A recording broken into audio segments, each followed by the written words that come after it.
Sandali, ano ba nangyayari dito? Scammer siya, oh. Totoo ba yan? Na marami kang na-scam sa Taiwan? Mas mabuti siguro kung maghanap ka na rin ng trabaho para may sarili kang pera. Ano ba ang pinagmamalaki mo? Yung barya-barya mong pinapahiram sa akin? Hanggang kailan ba talaga dito si tita? Sabi niya nung dumating siya, sandali lang siya, di ba? O, ilang buwan na siya nandito. Alam mo namang may utang na loob tayo sa tao. Nung panahon na nangangailangan tayo ng malaking pera, siya ang nagpautang sa atin. Huwag ka mag-alala. Babayaran ko yun. Never pumasok ba sa kwarto ko? Bakit? Ano ba nangyari? Nabawasan kasi yung pera ko dito sa money organizer. Ano? Pinatira kita sa bahay tapos ganitong gagawin mo sa amin? Ako na mukha mo sa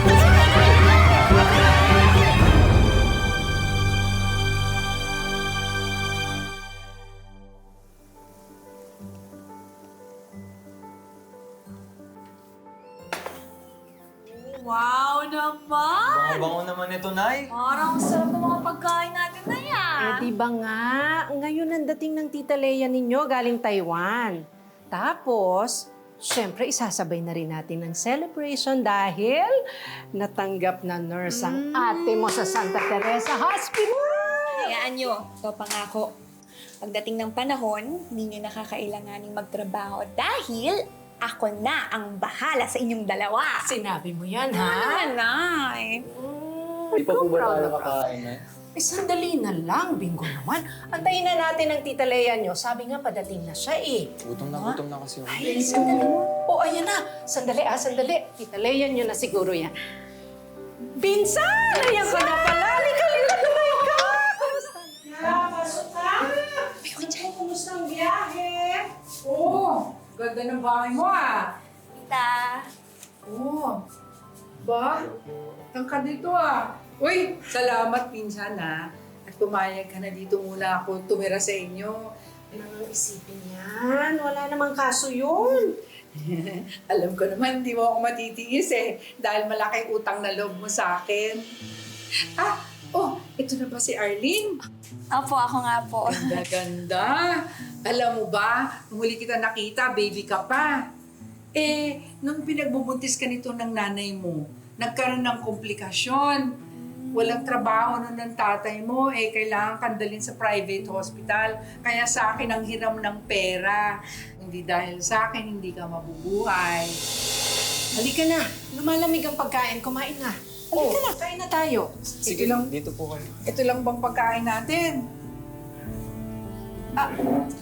Mamaya. Dadagdagan ko yan. Sige na, kumain ka na muna. Alam kong gutom na gutom ka. Okay? Rice po. Ito po utang. Oo, salamat. Sige.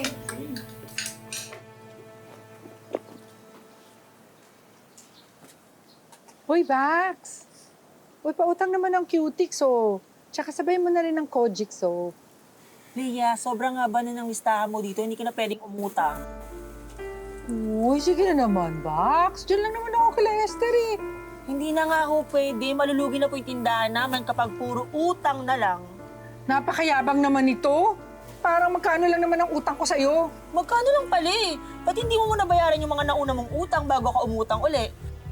Tita Lea, ano nangyayari? Ba't kayo nag-aaway? Paano kasi yung tita mo? Simula na pumunta dito, wala nang ginawa kundi mangutang na mangutang sa tindahan namin. Saksak mo sa baga mo yung tinda mo. Arlene, bayaran mo nga itong pangit na to para manahimik. Sweldo naman ngayon, di ba? Oh, Uy, ano ba, Arlene? Papayag ka bang mapahiya ako dito? Sige na, babayaran naman kita eh. Kim, magkano ba utang ni tita? 800 lang. Ganito na lang, Kim. Bayaran ko muna yung kalahati, tapos sa susunod na lang ulit yung kalahati. Okay lang ba? Tapos, baka pwedeng hayaan mo na munang makautang si tita nung kung ano man yung inuutang niya. Alam mo, Arlene, kung di dahil sa'yo, bubuntalin ko na yung tita mo.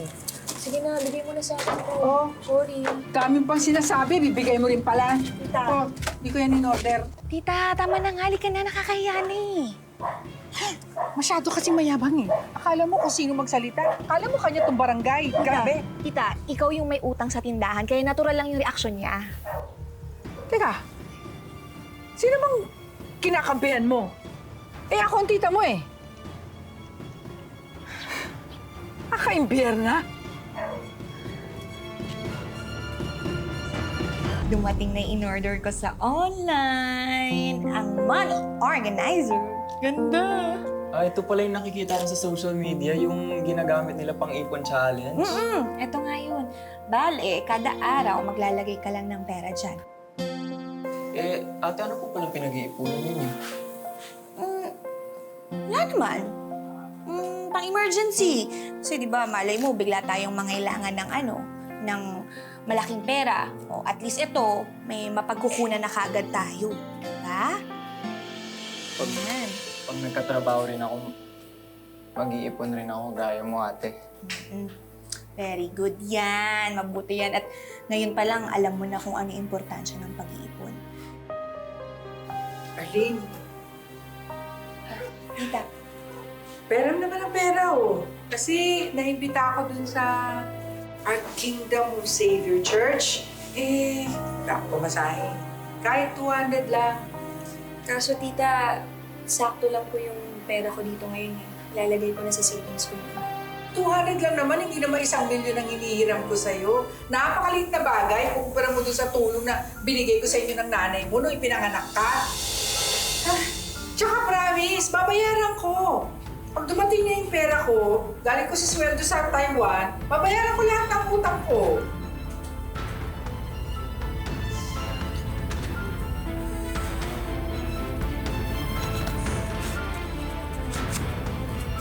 Ayan, thank you. Talaga, oh. Yaan mo, ipagdadasal kita. Sana, pagpalain ka pa ni Lord, bigyan ka ng maraming pera, ha? Okay? Ay, sus.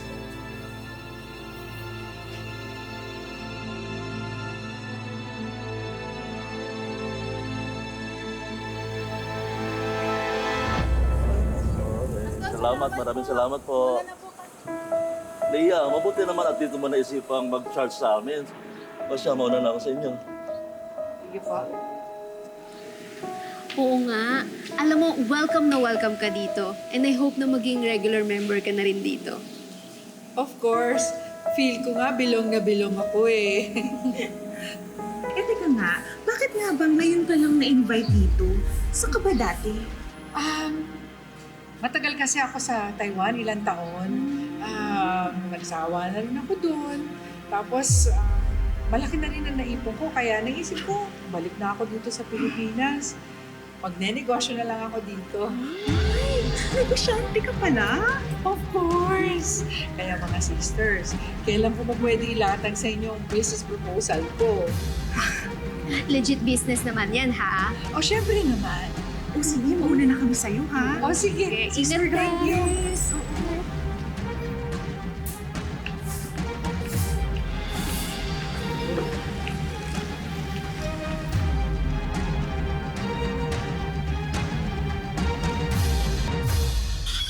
Nay, dito na po ako. Oh, anak. May pagkain po ba? Ay, oo, pinagluto na kita. Kumain ka mabuti, ha?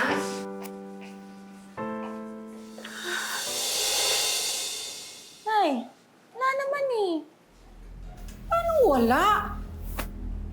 Nandyan lang yun. Wala po, Nay. Anong nangyari? Leia, kinain mo ba yung ulam dito? Oo. Baka mapanis lang eh. Bakit? Para kay Arlene sana yun eh. Ganun ba? Order ka na lang. Sana man lang tinanong niyo muna si nanay bago niyo kinuha. Arlene, nang dahil lang sa pagkain, nagkakaganyan ka? Ang dami-dami mong pera, parang wala pang 100 yun eh. Tita, hindi naman po yun yung point ko kung may pambili o wala. Yung pagkain. Hinanda ng nanay ko para sa akin po yun eh. Para sa kakarampot na karne, nagkakaganyan, nakalimutan mo na yata na kundi dahil sa akin, hindi ka buhay ngayon. Leia, Arlene, tama na. Leia, pumasok ka na muna. Maligo ka na. Init lang ng ulo yan. Sige na. sabihin niya anak mo. Nay, hanggang kailan ba talaga dito si tita? Sabi niya nung dumating siya, sandali lang siya, di ba? O, ilang buwan na siya nandito. Alam mo namang may utang na loob tayo sa tao. Pero Nay, binayaran na ni Daddy yun bago siya mamatay. Kahit na. Nung panahon na nangangailangan tayo ng malaking pera, siya ang nagpautang sa atin. Eh kung hindi niya ginawa yun, hindi ko alam kung ano nangyari sa atin, lalo na sa'yo.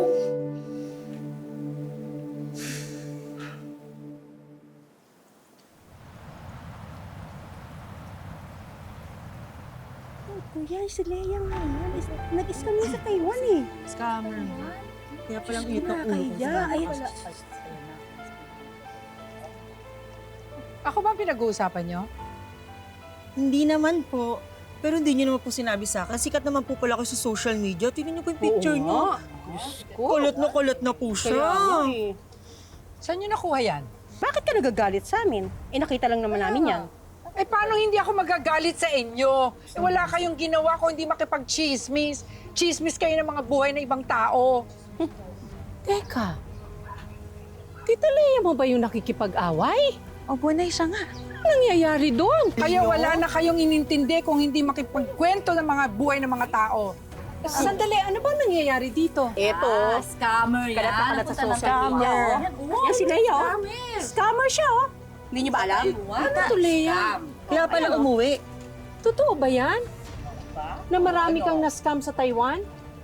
Ayan, ang mukha mo. Teka, kaya ka ba umuwi sa Pilipinas para magtago? Tignan mo, hindi mo kasagot, oh. Tapos ikaw pa may gana mang away. Tara na nga. Tara na nga, mas. Scammer! Si Leia, scammer! Scammer! Tama na!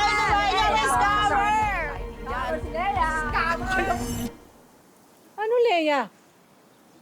Ano na, magsabi ka nga ng totoo? Para naman matulungan ka namin. Oo na. Picture ko nga yun. Huwag kayong mag-alala, makakabawi rin ako. Babayaran ko yung mga utang ko sa inyo. Eh, tita, mas mabuti siguro kung maghanap ka na rin ng trabaho para may sarili kang pera. Bakit? Pabigat ba ako sa'yo? Tita, hindi naman ho yun yung ibig kong sabihin. Ang sa akin lang, mas okay kung meron kayong maayos na trabaho para hindi ka na rin nahihirapan kung saan kukuha ng pang-araw-araw na gastusin nyo. Arlene, ano ba ang pinagmamalaki mo? Yung barya-barya mong pinapahiram sa akin? Huwag ka mag-alala. Babayaran ko yun. Lalagyan ko pa ng interes kung gusto mo para matahimik ka lang. Mabuti pa. Mag-church na lang ako. Pagdadasal ko kayo, pagtitiri ko kayo ng kandila. Grabe. Alam, Arlene, tama na. Huwag mo nang awayan ng tita mo. hindi sumusobra na Please. eh. Alang-alang na lang sa akin.